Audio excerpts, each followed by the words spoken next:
आज हम कौन सा टॉपिक डिस्कस करने वाले हैं? परासरण दाब। परासरण दाब को अंग्रेजी में कहा जाता है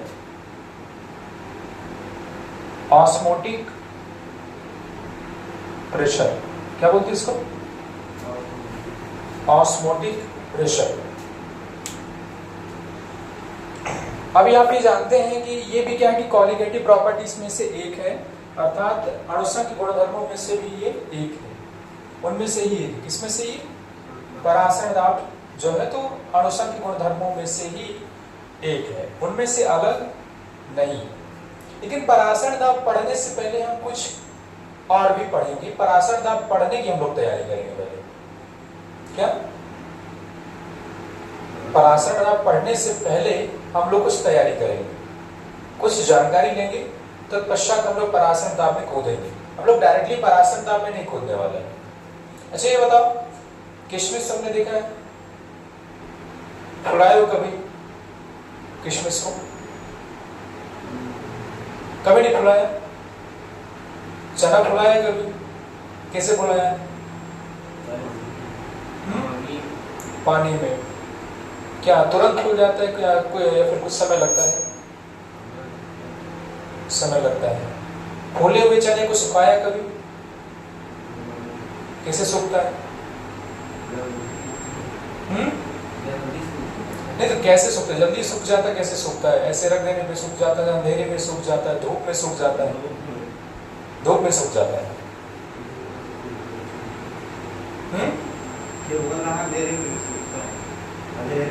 अंधेरे में सूखता है।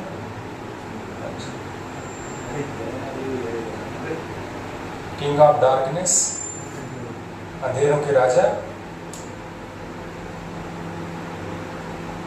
क्या होता है सामान्य तौर पर कि हम दैनिक जीवन में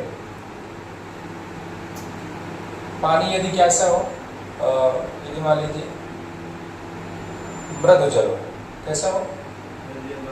मृदु जल मतलब मीठा पानी। मीठा पानी समझते हो? मीठा पानी को हिंदी में कह देते हैं मृदु जल। अंग्रेजी में कहा था सॉफ्ट वाटर। कैसा? Soft water. खारा पानी कह देते हैं कठोर जल। खारा पानी को क्या बोलते हैं? कठोर जल। अंग्रेजी में कहते हैं हार्ड वाटर। क्या बोलते हैं उसको? Hard water.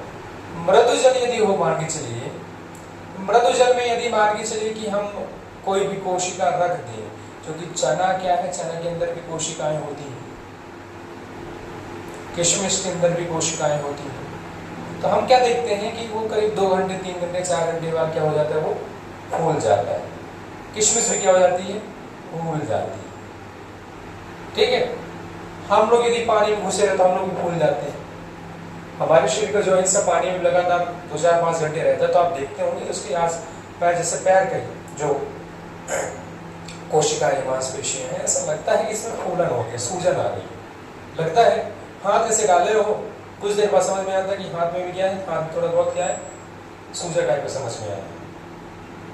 लेकिन आधे घंटे में ऐसा नहीं होता। जब लगातार हाथ को डाले रखते हैं तब ज्यादा होता है, और तब ज्यादा होता है, और भी ज्यादा होता है जब क्या होता है कि थोड़ा सा जो पानी होता है, पानी अधिकतम ज्यादा से ज्यादा जो सॉफ्ट होता है तब समझ में आता है। और जब पानी खारा रहता है तो पानी और यहाँ जैसे और ज्यादा सूखना स्टार्ट हो जाता है। खारा पानी में हाथ डाले ना, ऐसा लगता है कि बिल्कुल ज्यादा क्या है कि इसमें बारीक बारीक टाइप का क्या होता है, ऐसा लगता है सूखना, हाथ सूखना स्टार्ट हो गया, जो रंगत वो बिगड़ जाती है हाथ की। होता है?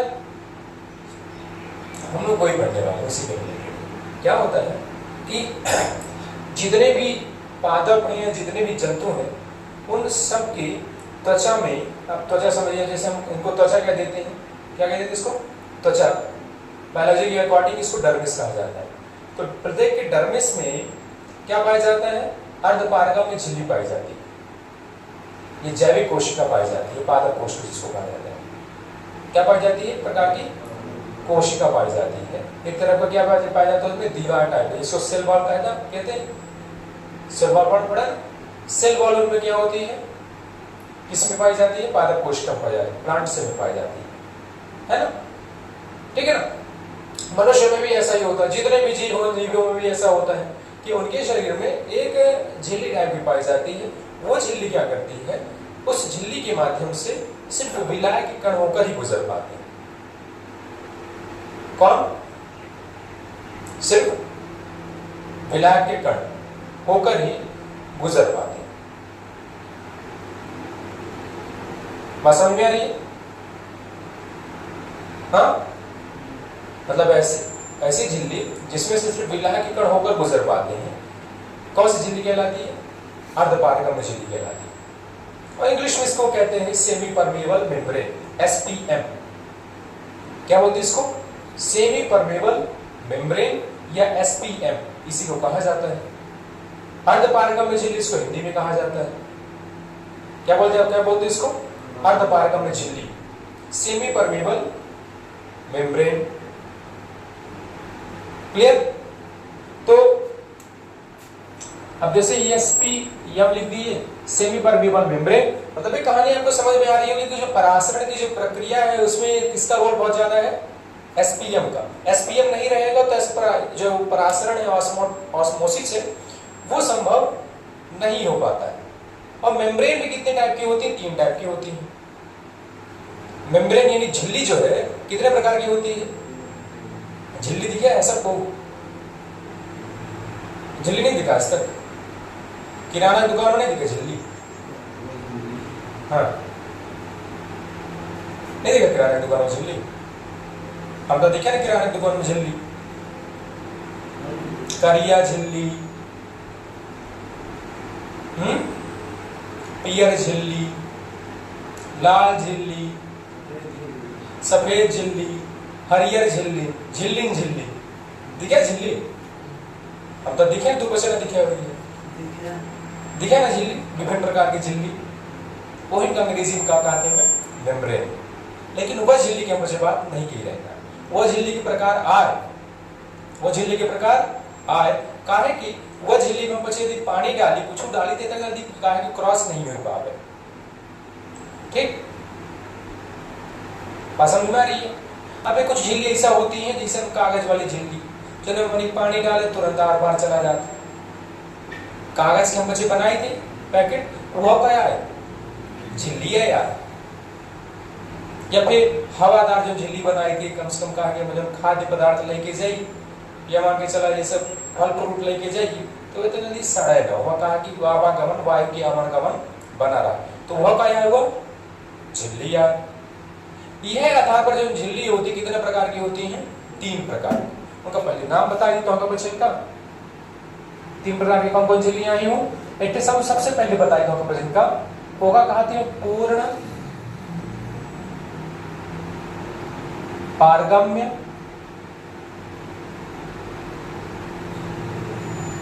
झिल्ली। दूसरा कौन?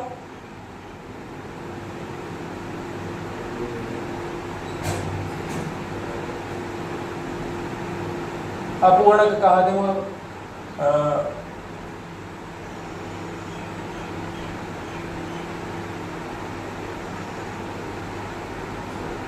अर्धपारगम्य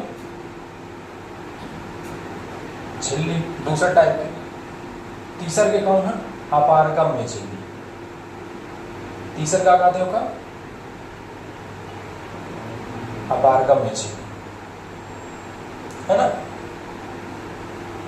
एका काही दिन जाई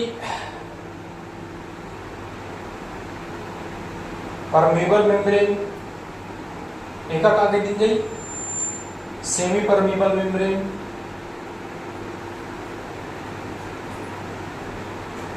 और तीसरा कौन है? Non permeable membrane. Non permeable membrane. बात समझ में आई? तो हमका बचन के जब परासन के प्रक्रिया करवाने का है तो वो 2 प्रकार से झिल्ली से हमका कौन मतलब नहीं है। हमका कौन झिल्ली से मतलब है? ये वाली झिल्ली से, अर्धपारगम्य झिल्ली से मतलब है। यह झिल्ली के माध्यम से बच्चे कौन प्रक्रिया करवाओ? परासरण की प्रक्रिया करवाओ। तो परासरण अलग आए और परासरण दाब अलग आए। दाब मतलब प्रेशर लगाओ परासरण वाला, ये परासरण रुक जाए, है ना। अब परासरण का होना है कि विलायक में से विलयन में जो जाने की प्रक्रिया है वो क्या है? परासरण है। किसके माध्यम से जाने की प्रक्रिया है? किसके माध्यम से? अर्धपारगम झिल्ली के माध्यम से विलायक के अणुओं का या विलायक के कणों का विलयन में जाने की प्रक्रिया क्या कहलाती है? परासरण कहलाती है। परासरण था अलग, ठीक है ना। अगर किताबी लैंग्वेज इसको बोलेंगे, किताबी भाषा में अगर इसको बोलेंगे तो क्या बोलेंगे? क्या कहेंगे इसको? क्या कहेंगे? वह प्रक्रिया जिसमें से विलायक के कण अर्धपारगम में झिल्ली में से होकर विलयन में जाते हैं, क्या कहलाता है? परासरण कहलाता है। और ये परासरण की प्रक्रिया कब होती है? इसमें भी कुछ शर्त है, चलिए लिख लीजिए।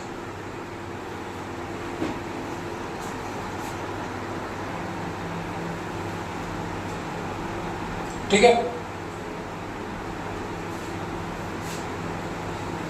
इसमें एक बात आपको समझ में आ गई होगी, ये समझ में आ रही होगी कि ये जो प्रक्रिया है ना, प्रक्रिया कैसी प्रक्रिया है। हम क्या करते हैं, एग्जाम्पल के तौर पर एक इस प्रकार से कंटेनर लेते हैं, कंटेनर में बीच में इस प्रकार से हम लोग एक झिल्ली लगा देते हैं। क्या कर देते हैं? देखो, झिल्ली लगा देते हैं। झिल्ली कौन सी होती है? अर्धपारगम्य झिल्ली। अब अर्धपारगम्य झिल्ली के तौर पर आप किसका प्रयोग कर सकते हैं? पहला कौन सा? चमड़ा, इसको कहते हैं चर्मपत्र कहते हैं। क्या? चमड़ा। दूसरा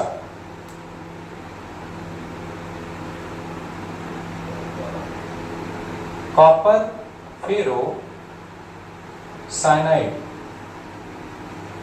का भी प्रयोग कर सकते हैं आप। इसके अलावा पोटेशियम फेरो साइनाइड का भी प्रयोग कर सकते हैं आप, ठीक। इसके अलावा फिनॉल की झिल्ली बनाकर इसका प्रयोग आप कर सकते हैं, ठीक। इसके अलावा अंडे की जर्दी, हाँ, जो अंडे का जो बाहरी भाग होता है, व्हाइट होता है, वो क्या कहलाता है? अंडे की जर्दी कहलाती है। उसका भी प्रयोग आप अर्धपारगम्य झिल्ली के तौर पर कर सकते हैं। अगर कर सकते हैं तो इनमें से किसी का भी प्रयोग आप यहां पर कर सकते हैं, ठीक। आप जो बीच में से बांट रहे हैं, इस कंटेनर को बीच में से बांट रहे हैं, तो एक तरफ क्या कीजिए, मान के चलिए कि शुद्ध विलायक लीजिए, इधर क्या कीजिए आप,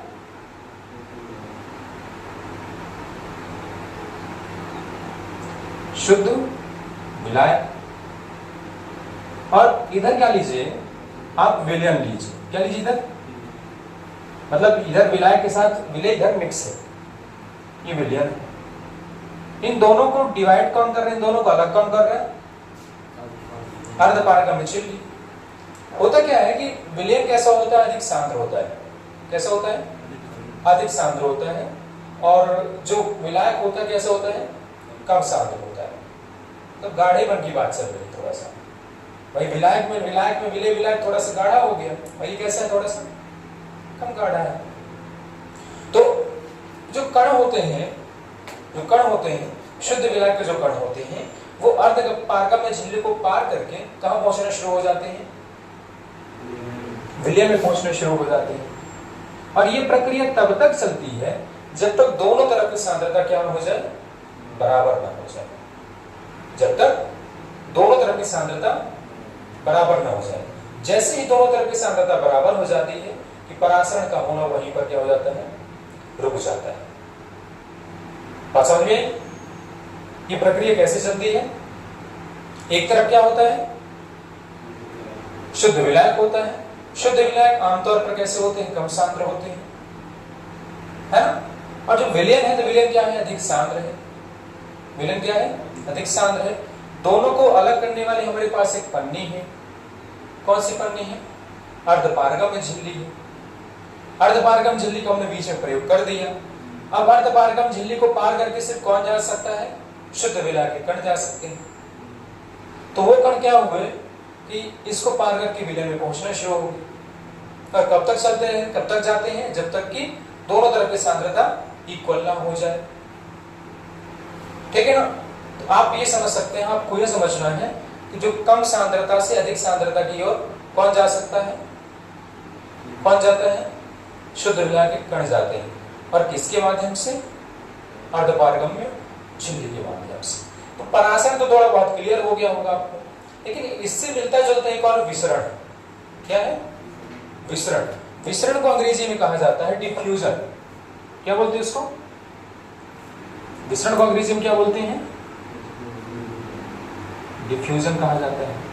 अब डिफ्यूजन क्या होता है वो दोनों उसको समझिए, है ना? अच्छा ये बताओ, तुम लोगों को पता कैसे चलता है कि कोई किसी व्यक्ति ने फलाने कंपनी का परफ्यूम लगाया हुआ है? कैसे मालूम चलता है? हाँ? गंध से। गंध से कि सुगंध से? गंध और सुगंध में अंतर नहीं मालूम? गंध शब्द का प्रयोग कब कर सकते हैं? गंध मतलब ऐसे नाली की बदबू आती है, उसको गंध कहते हैं, बदबू। और सुगंध कब आती है? महक, जब अपन को अच्छा फील हो, अच्छा अगरबत्ती की महक। हाँ ठीक है। वो मालूम कैसे होता है? वो पदार्थ का एक जो गुण होता है, कौन सा गुण? विसरण। विसरण की वजह से होता है। और विसरण कहाँ पाया जा सकता है? कहाँ पाया जाता है? विसरण आमतौर पर गैस और द्रव दोनों में पाया जाता है। विसरण मतलब होता है एक तरीके से फैलना। विसरण का मतलब क्या होता है? फैलना, डिफ्यूजन, मिल जाना। तो जैसे आपके पास मान लीजिए अगरबत्ती, आप जहां पर बैठे हैं अगरबत्ती वहां जल रही है, बड़ी सुगंधित अगरबत्ती है, तो हम तक उसकी जो सुगंध है वो क्या हो जाएगी? पहुंच जाएगी। और ये पदार्थ के किस गुण के कारण है? विसरण के कारण। विसरण की विशेषता होती है कि विसरण जो होता है उच्च घनत्व से निम्न घनत्व की ओर होता है। कहां होता है? और परासरण कहां होता है? निम्न सांद्रण से उच्च सांद्रण की ओर होता है। बात समझ में आ रही है? जैसे मान के चलिए कि बदबू, यहाँ खूब सारी बदबू, इस कमरे में बहुत सारी बदबू है। बाहर क्या है? जब तक इसको दरवाजा नहीं मिलेगा तब तक जाएगी नहीं, लेकिन जैसे इसको बाहर जाने के लिए रास्ता मिला तुरंत बाहर जाना स्टार्ट हो जाएगा। लेकिन परासरण में क्या होता है? परासरण में जस्ट अपोजिट होता है। तरीके से मान के चलिए कि अगर यहाँ सांद्रता उच्च है तो उल्टा बाहर से और अंदर आएगा। बाकी जो बदबू होगी ना वो भी क्या आएगी? अंदर आएगी, तब जल्दी टपक जाएंगे। जहां पे आपको 2 मिनट में मरना होगा वहां पे आप 1 मिनट में मर जाएंगे, चले जाएंगे। किसकी वजह से? विसरण की वजह से। ठीक है। तो मुख्य तौर पर यह है कि जो विसरण की प्रक्रिया है उच्च घनत्व से निम्न घनत्व की ओर होती है। साथ ही साथ जो परासरण की प्रक्रिया है आमतौर पर विलयनों में होती है। कहाँ होती है? विलयनों में होती है। जबकि विसरण की प्रक्रिया गैस और द्रव दोनों में होती है। द्रव में भी क्या करती है? अगर घोल देती कुछ भी, शक्कर जैसे, तो शक्कर घुलने के बाद प्रत्येक जगह पे फैल जाती है। पानी में जैसे ना, पानी में प्रत्येक जगह फैल जाती है। अगर वो उसमें भी किसका गुण पाया जाता है? वो विसरण के गुण की वजह से। ये बात अलग है कि गैस में विसरण थोड़ा ज्यादा तेजी से होता है और द्रव विसरण अपेक्षाकृत थोड़ा सा धीमी गति से होता है। ठीक है ना? चलिए देख लीजिए।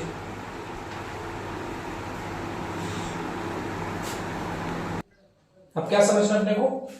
परासरण दाब। कि परासरण दाब अपने को होता क्या है और ये कैसे संचालित होता है। हमने जो पहले प्रक्रिया देखी हुई है उसी प्रक्रिया में थोड़ा सा हम लोगों को आगे पढ़ लेना है, आगे समझ लेना है ना। जो हमने प्रक्रिया पढ़ी हुई है उसी प्रक्रिया में से हमको आगे देखना है। ठीक है। इसमें हमको देखना क्या है, समझ लीजिए कि हमने जो लिया वही लिख रखना है। आपके पास एक तरफ क्या है? शुद्ध विलायक, दूसरी तरफ क्या है? इसमें विलयन। हम लोग क्या करते हैं कि विलयन की तरफ इस प्रकार से इसको क्या बोलते हैं? हाँ? जिससे दाब देते हैं। जिसे दाब देते हैं, हैं?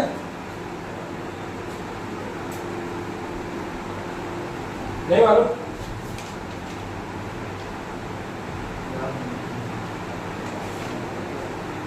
इसको बोलते हैं पिस्टन। क्या बोलते हैं इसको?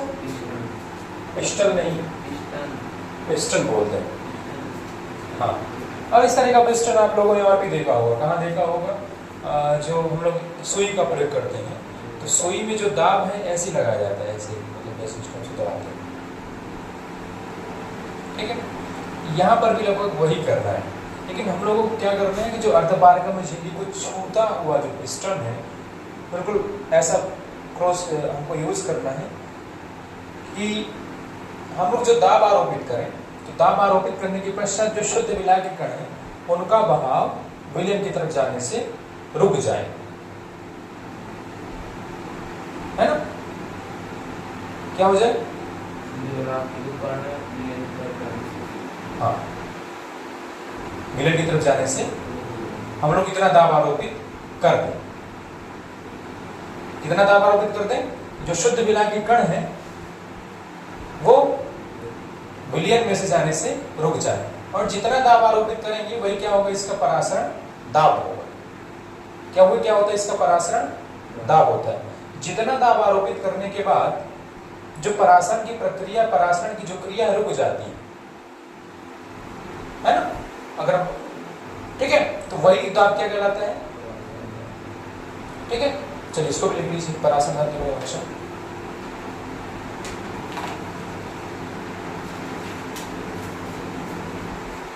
ऐसा द्रव स्थैतिक दाब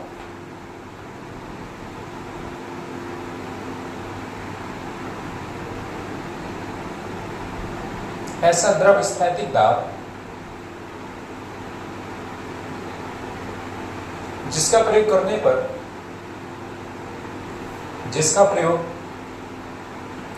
पर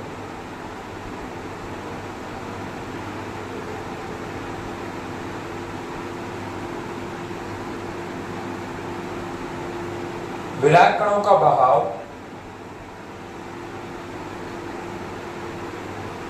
अर्धपारगम झिल्ली में से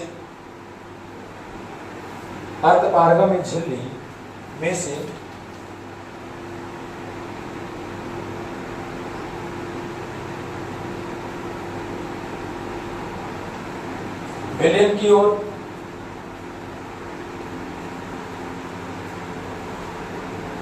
होने से रुक जाता है,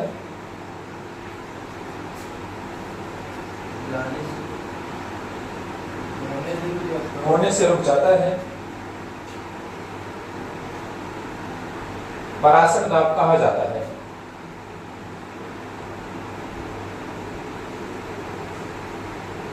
परासरण दाब कहा जाता है।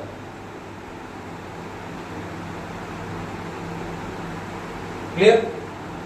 तो ऑस्मोटिक प्रेशर क्लियर हुआ कि नहीं हुआ कि ऑस्मोटिक प्रेशर होता क्या है?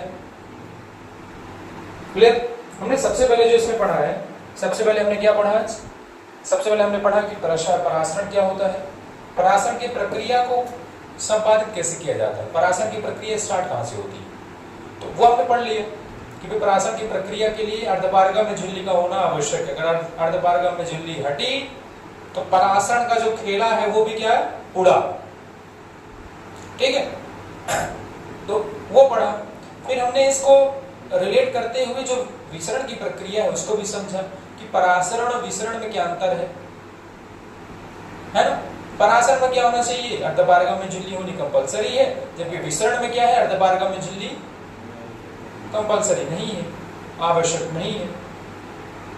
परासरण की प्रक्रिया विलयन में होती है, जबकि मिश्रण की प्रक्रिया गैस और द्रव दोनों प्रकार की है ना, दोनों प्रकार की होती है। इसके अलावा हमने ये पढ़ा कि जो परासरण की प्रक्रिया है तो कम सांद्रता से उच्च सांद्रता की ओर होती है अर्धपारगम झिल्ली की उपस्थिति में, जबकि विसरण में हमने ये पढ़ा कि ये उच्च घनत्व से निम्न घनत्व की ओर ये प्रक्रिया होती है। इतनी बात हमारे पास ये क्लियर हो। साथ ही साथ हमने परासरण के विषय में पढ़ लिया कि परासरण को कौन सी झिल्ली प्रवाहित करती है, और झिल्लियों के प्रकार भी पढ़ लिए हम लोगों ने। और साथ ही साथ ये भी पढ़ लिया कि अगर मान के चला जाए कि विलियन की तरफ अगर हम पिस्टन के माध्यम से दाब आरोपित करते हैं, और जितना दाब आरोपित करेंगे, दाब आरोपित करने के बाद जो शुद्ध विलायक के कण होंगे उनका प्रवाह या उनका बहाव विलयन की तरफ होने से रुक जाता है। तो जितना दाब लगाया जाएगा, जितना दाब लगाया रहेगा वही दाब क्या कहा जाएगा, उसी दाब को क्या कहेंगे, परासरण दाब कहेंगे। वही जो प्रेशर होगा उसको क्या बोलेंगे अपन, परासरण दाब कहेंगे। बात समझ में? अब इतना तो हम समझ लिए, हमारे पास लिखा है, पढ़ा है, ऐसी चीजें हैं, लेकिन इसको मेजर करने के लिए, इसका मापन करने के लिए भी कुछ वैज्ञानिकों द्वारा अपने अपने सिद्धांत प्रतिपादित किए गए, अपने अपने सिद्धांत दिए गए।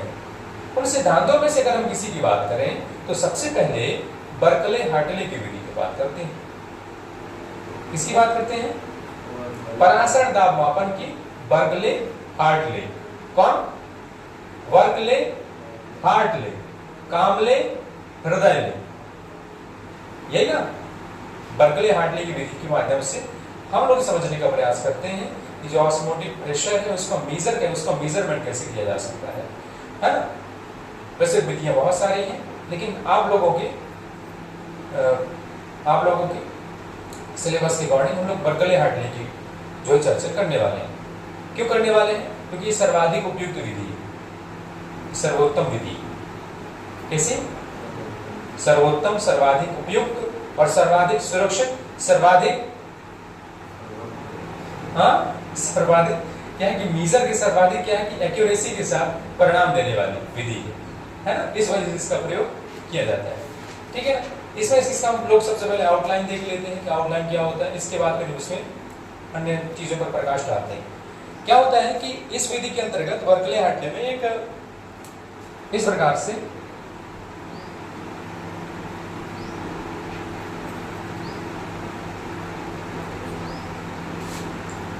खोल जैसा, खोल समझते हैं, कवच टाइप का इस प्रकार से इसमें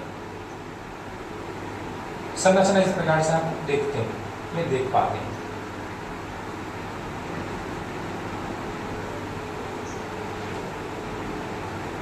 ठीक, बगल में ऐसा या ऐसा उंगली लगाते हैं, ऊपर की तरफ ऐसा जाता है, ये इस टाइप से।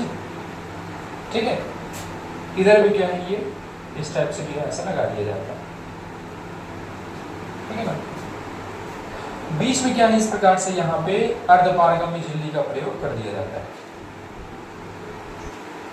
बीच में क्या किया जाता है, इस टाइप से यहाँ पर अर्धपारगम्य झिल्ली का प्रयोग कर दिया जाता है। यहाँ पर क्या किया जाता है, पिस्टन लगा दिया जाता है, और यहाँ पे क्या है, दाब मापी का प्रयोग कर दिया जाता है। यहाँ पे क्या है कि टोटी का प्रयोग कर दिया जाता है।